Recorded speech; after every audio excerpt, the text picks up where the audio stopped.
Welcome back. As promised, let's focus on the healthcare space now. The Consumers Affairs Secretary told CNBC-TV18 that he's concerned about the unfair practices in healthcare and pharma, and there is a need for systematic changes. Well, he also pushed for changes in mandatory 24-hour hospitalization clause. We're now joined by Mr. Viren Shetty, the Executive VC at Narayana Health. Hi, Viren. Good morning, and thanks so much for joining in. Well, what's your view on this? The comments that came in from the Consumer Affairs Secretary, talking about mandatory 24-hour hospitalization for claim needs to be reduced, given the kind of advancement we've seen in technology. Do you agree? And could you tell us how have the durations, the day procedures, how have they changed, say, in the last 3 to 4 years? Sure. When we started our organization 24 years ago, the average length of stay for a heart surgery was as much as 2 weeks because the medicines were less involved, the surgical techniques were less involved, and patients came in sicker. Today, because of robotic surgery, better surgical techniques, better ICU care, and just doctors getting much better at their job, the length of stay is reduced to less than a couple of days. And in fact, most cardiology procedures, you can come in the morning and check out that evening.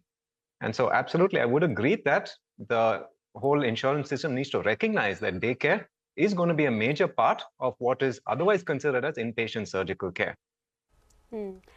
So how many day procedures is the hospital doing today versus, say, 5 years ago? Oh, it is night and day. So, for example, our angioplasty. Angioplasty is the process by which you go into a cath lab and you get a stent implanted. It used to require an overnight stay or maybe 2 or 3 day stay. Nearly all of it can be daycare. The only reason it won't be is if patients come in rather late in the day or if they're little of less body weight or sicker. But nearly all angioplasties can be termed as daycare procedures.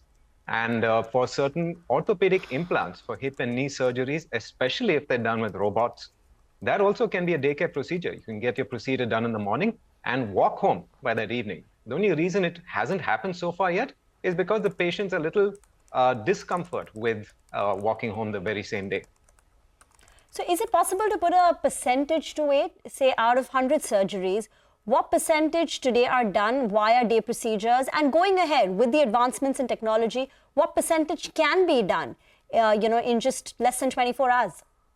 See, off the top of my head, I would say it's not that much, maybe 5% or even less than that, single-digit percentages, if for no other reason that hospitals deal with a very large spectrum of surgeries. But that's not the case internationally. Abroad, you have entire hospitals that are focused entirely on daycare procedures. So for them, all the procedures they do is daycare, and that is the trend that the whole industry is moving towards. Okay, got that. You also got your insurance license in early January, and you plan to start with Karnataka.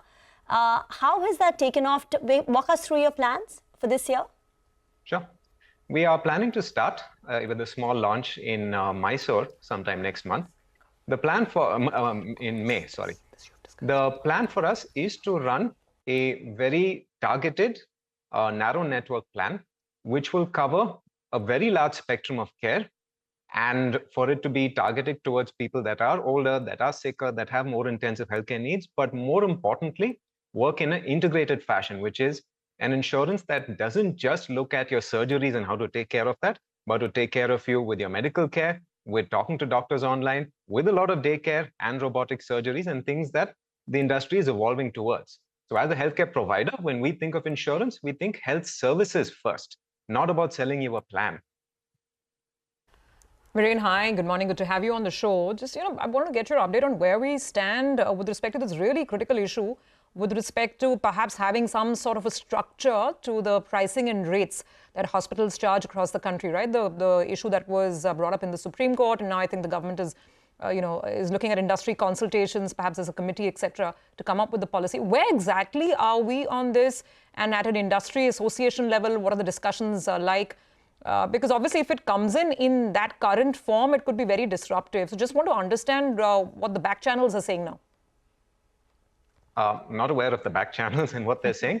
But see, to put this in context, this was a stray observation made by a Supreme Court judge in which he said that there is a thing called the Clinical Establishments Act, which state that there should be price transparency and the patient should know how much a thing is supposed to cost, and the rates need to be displayed in a standardized way, and that all the states have been adopting in various forms.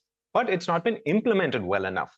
And as part of this petition that was filed before the Supreme Court, they said a lot of hospitals are not doing it. And so as part of the regular set of comments they made, they said, see, if you don't do this, I will do this extreme thing. Not to say that there is any great seriousness with the extreme thing happening, which is the standardized rate system. It does not make sense for a country like ours where there are multiple price points and multiple payer categories of patients. But the industry is talking to the health ministry. We are, petitioning the Supreme Court and saying, look, we will implement all the things that you've said. We will put up the price list. We will talk about the bill and pricing transparency and tell people these are the things and how much they should cost. Viren, just to get a sense on this, we're rounding up the financial year. So given where medical inflation is and what's happening, and a lot of this equipment is still being imported, etc., what is the average increase in rates, procedure rates? I know it's a very vague, wide question, but maybe just a ballpark range that we've seen across the industry and perhaps for Narayana itself? Sure. And I can't talk for the rest of the industry. I'll talk just for ourselves.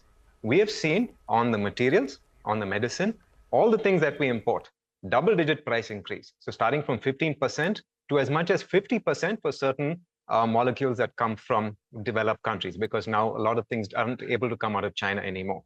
We've seen manpower prices go up by about 30-40% for certain minimum wage things that have come up. But the price increase we have taken as single digit. We take just 5% year-on-year price increase for the procedures that we are taking. So does that mean more margin compression, because you've pretty much digested a lot of this inflation with only a 5% price increase at the consumer level? What's the outlook on margins as we step into the new year?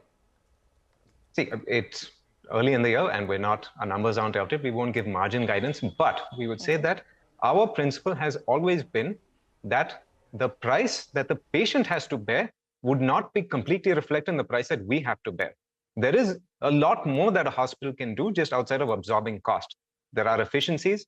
There are things we can do to make patients get discharged faster. There are higher value-added things that we do. There are other things we've done to reduce our costs. So, for example, a lot of the digitization effort means that a lot of our manpower, overheads, paper, printing, stationery, all of that has come down. So the onus is on us to be a lot more efficient with how we treat patients rather than passing on every single line item of cost. Now, certain things have to be passed on, and that's why the year-on-year single-digit price increase. But overall, as a business, we're trying to maintain healthy, sustainable growth through process efficiency. All right, Viren, could you also tell us about any plans on inorganic growth? You all have hinted in the past, your balance sheet is looking good. There is a possibility of expanding by inorganic growth. Anything on the anvil? No, not really. Inorganic, it is a huge commitment of capital. It does require you to expend quite a lot of money for certain things. But for us, we just see so much near-term opportunity within our network. So the sort of expansion we're looking at is adding capacity to our existing hospitals in the existing cities where we are. And that's more than enough to take us for the next couple of years. Should anything come up, we would look at it, but nothing seriously right now. How is Q4 shaped up? Because I remember in Q3, there was some slowdown, particularly in the northern region. Broadly, how has Q4 been for you? It's been okay. The thing is, October, November were quite tough months given the festive season. And December, of course, a lot of doctors go on vacation. A lot of people tend to postpone procedures. But we've seen a decent amount of pickup in Q4. And we expect a lot of the growth trajectory to normalize. Okay, all right, Viren, we'll leave it on that note for today. Thank you very much for joining in and giving us some perspective on the business and the trends as they shape up right now. That is Narayana Health. Back to the market with